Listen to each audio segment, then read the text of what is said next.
Plus Panalo! Ay! Naku, oras na naman para mamigay tayo ng papremyo para sa ating pangga Bingo Plus Panalo. Hatid yan sa atin ang Bingo Plus, Bingo sa Saya, Plus sa Panalo. Ganon. Hindi ba? Wala kayo ba pwedeng gawin kung hindi tandaan lamang at titigang mabuti ang lalabas na lucky card para sa programang Baklitas dahil para magkaroon ka ng chance mag-uwi ng 500 pesos. Ganon yung kasimple, diba? Ganon kadali, ganon kasaya, ganon kabongga dahil magpapasko na, diba? Nakakaloka yun. Pero eto na nga, hindi ba? Dating gawin, eto na, ilaglag na natin ang bola para sa ating Pinoy drop ball. Ayan, ay nag-stay. O talagang tumalbog-talbog lang siya sa isang state, sa isang lugar. Ganun talaga minsan dapat, diba? Tumaltal ka sa isang lugar. Ganon. Para matahimik ang buhay mo, tumaltal ka sa isang lugar, gano'n.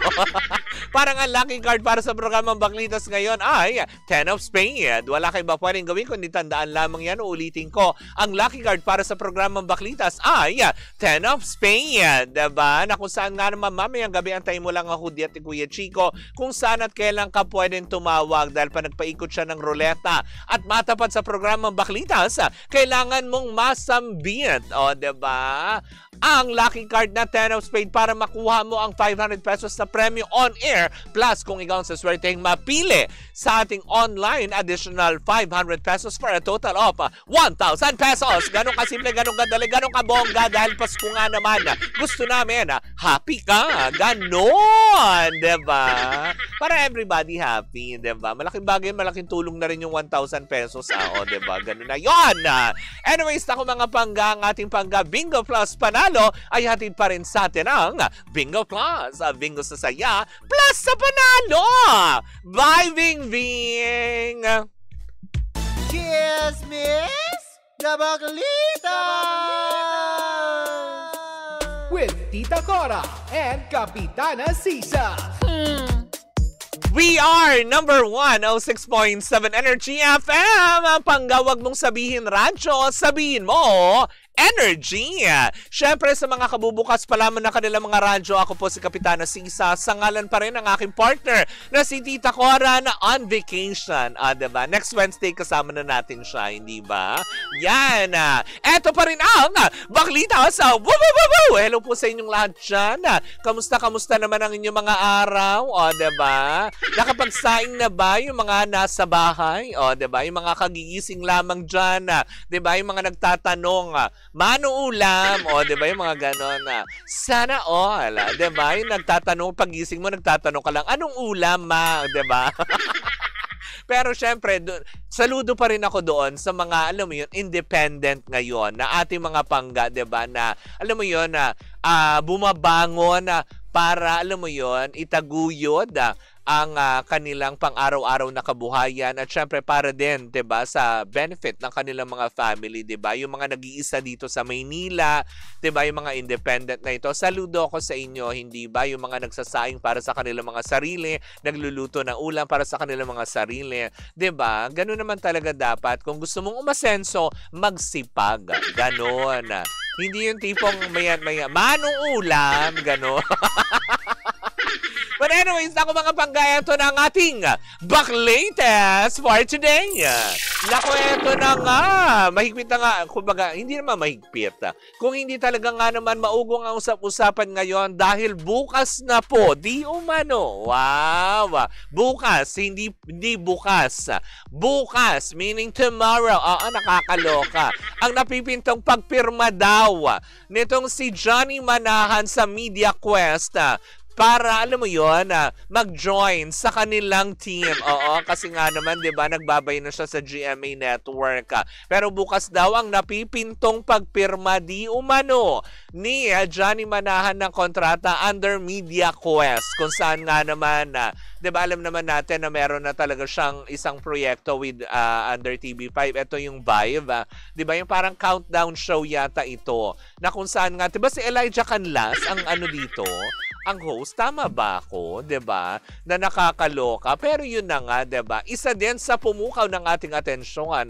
'Di ba? Recently lamang ay pumirma din ng isang proyekto si Andrea Brillantes under Media Quest na kung saan nga naman teka na pag-iisip yung mga tao Bakit naman ganyan yung picture ni Andrea Brillantes ang inilabas yun? Na-insecure naman talaga bigla ako. Binalik mo pa talaga ka? Ganon Ano ito? 'Di ba? Nakakaloka. Hindi po niya i-remake ang pelikula ni Rufa May dating Buba. Walang ganon. Oo. Pero may gagawin siyang proyekto. Kung kaya siya nag-sign under Media Quest or M-Quest Ventures, ay may gagawin siyang pelikula under TV5 na kung saan nga naman sabi ng ilan ay kaya ba na napapirma ng proyekto si Andrea Brillantes is because of Johnny Manahan is taking over? Ganun ba yun? Yun ang mga katanungan ng ilan natin mga netizen, diba? Alam naman natin, iba pa rin talaga kapag nahawakan ka at alam mo yun, nahulma ka ng isang Johnny Manahan. Kung matatandaan natin, diba? Nung siya ay nasa Star Magic, marami siyang mga dekalibreng artista na hinawakan at talaga nga naman kanyang sinubaybayan, ginabayan kung kaya nga naman na mayagpag ng husto. Maswerte din si Andrea Brillantes ng naabutan niya yata si Mr. M dun eh. 'Di ba? Naabutan niya. Huwag kang pumalakpak, 'di ba? Totoo yata. Totoo 'yon. Ang sungit, huwag kang pumalakpak, gano'n.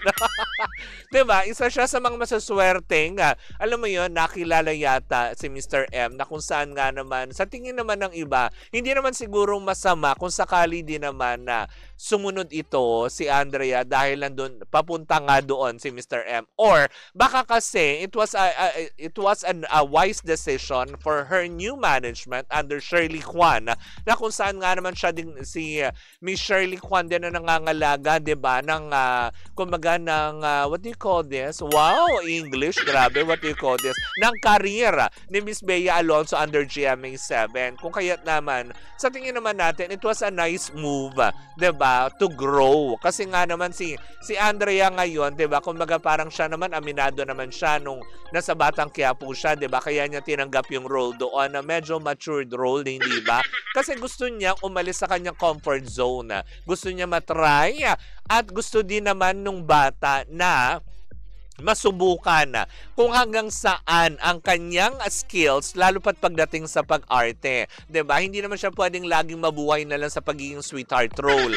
O hindi naman siya pwedeng laging mabuhay sa sa pagiging kontrabida bilang, alam mo 'yon, na doon naman talaga siya nakilala, 'di ba? Na talagang doon na mayagpag ang kanyang karera nung sila ay magtambal ni Francine Diaz sa Kadenang Ginto bilang siya ay si Marga. 'Di ba? Ang kapatid ni Francine Diaz na supladita ever na anak ni Daniela Mondragon. Pero yun na nga, 'di ba? Pero sa tingin ko naman, siguro nagkataon lang din na papasok kasi imposible naman maimpluwensyahan, 'di ba? O kaya yun ang naging rason ni Andrea kung bakit siya pumirma ng proyekto under M-Quest, 'di ba? Dahil kay Johnny Manahan. Napapabalita pa lang na bukas pa nga lang daw gagawin yung contract signing, 'di ba? So papakatutukan natin 'yan, 'di ba? Kung magaganap nga. Pero etong chika aking pang nasagap, bukod dito sa pelikulang gagawin ni Andrea Brillantes, mukha din daw yata nga may follow-up project na agad. Aba, iba din. So, hindi pala totoo ang chismis na kapag lumipat ka, talagang nganganga ka, diba? Depende naman siguro sa management mo yan. Hayaan ba naman ni Miss Shirley Kwan yan nang umanga yung kanyang alaga na nakakaloka? Kung wala mang proyekto, mo left and right naman ang endorsements, diba? Na nakakaloka. Ngayon nga, diba, nakikita na natin sa TikTok si Andrea. Meron siyang project ngayon. Talaga pag nagbukas ka ng TikTok, ay, si Andrea Brillantes na nakikita ko, 'di ba? Kaya nga naman it's a good sign din naman for Andrea, 'di ba? Hindi naman dahil sa wala siyang utang na loob sa ABS-CBN kaya siya nagpalit ng management. No, 'di ba? Kung saan man siguro may greener pasture at siguro naman din nakapag-usap naman din yung bagong management niya and her former management, which is yung Star Magic, ng maayos at they separated na maayos. Kumbaga napag-usapan nila ng matiwasay ito, hindi ba? Yan nga lagi ko sinasabi, 'di ba? Pag makikipag-usap, maayos. Ganon. Para maging matiwasay, banayad. Ganon. Walang gusot. Nakakaloka. Kaya nga naman siguro hindi naman din na, tamo, nakapagbatang Quiapo pa siya. So anytime pwede din naman siyang kunin or baka ano ng project. Kasi hindi naman siguro exclusive contract yung pinirma niya sa MQuest. Kasi as far as my knowledge and concern at ng mga chismosang nagpakalat ng chismis na ito, ay film project pa lamang ang pinirmahan ni Andrea under MQuest. O, diba? Kung mabibigyan siya ng mas maraming proyekto, then so be it, magiging masaya tayo for her, hindi ba? Kaya nga naman, aantabayanan na lang natin kung ano pa nga ba itong pangalawang proyekto na nakaabang para kay Andrea Brillantes. Go girl! Diba? Antayin natin yan. Diba? Ng bongga. Anyways, naku mga panggayang, po muna ang ating unang chika na second hour na programa Baklitas. Muli po ako po si Kapitana Sisa, sa ngalan pa rin ng aking partner na si Tita Cora. Ayan, tuloy-tuloy pa rin po ang ating tugtugan muna. Siyempre, dito po lamang yan sa number 106.7 Energy FM. Panggawag mong sabihin radyo, sabihin mo Energy!